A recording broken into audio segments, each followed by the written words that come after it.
Engineering admission test 2022-23 নিউটনের বলবিদ্যা থেকে একটি গুরুত্বপূর্ণ এমসিকিউ এসেছিল।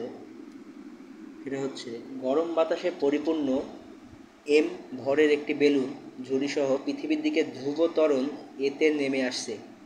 ঝুড়ি থেকে কী পরিমাণ এম ভর ফেলে দিলে বেলুনটি উপরের দিকে একই ধ্রুব ত্বরণ এতে উঠে যাবে?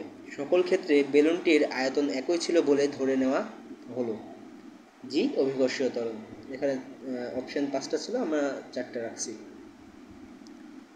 তো এই অঙ্ক সমাধানের ক্ষেত্রে আমরা দেখি যে, ধরে নিয়ে যে বেলুনের বাতাসের ঘনত্ব কম বলে ঊর্ধ্বমুখী বল এফ।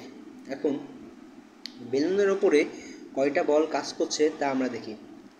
প্রথমত বল কাজ করছে যে এম ভরের যে একটা বেলুন ঝুড়ি সহ যে ওজনটা, এই ওজনের জন্য নিম্নমুখী যে অভিকর্ষ ত্বরণের জন্য যে বল সেটা এমজি, সেটা নিচের দিকে কাজ করছে এবং এ ত্বরণের নিচে নেমে আসছে, এটার জন্য এম এ বল কাজ করছে এবং এফ বল ঊর্ধ্বমুখী বল এটা কাজ করছে। তো এই তিনটা বল আমরা হিসাব করলে MG minus F equal to M A, অর্থাৎ এফ এর মান এমজি মাইনাস এম এ।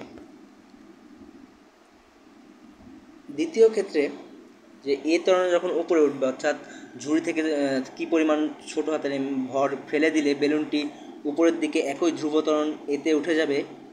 তো এক্ষেত্রে দেখো যে এই বেলুনের উপরে তিনটা যে বল কাজ করছে সেগুলো কী কী? এফ ঊর্ধ্বমুখী বল, এম মাইনাস এম এ এখানে এ ত্বরণের উপরে উঠছে, বড় হাতের এম মাইনাস ছোটো হাতের এম, ছোটো হাতের এমের ইয়াটা আমরা ফেলিয়ে দেব। আর এখানে এই যে অভিকর্ষ ত্বরণ জি এর জন্য যে নিম্নমুখী বল কাজ করে সেটা। এখন এই তিনটা বল থেকে আমরা লিখতে পারি F minus M G equal to M minus M A. এখন M G minus M A minus M G plus M G equal to M A minus M A.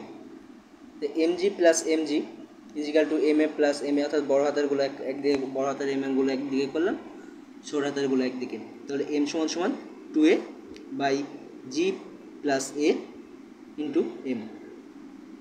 তো অ্যান্সার হচ্ছে এ নাম্বারটা হচ্ছে অ্যান্সার।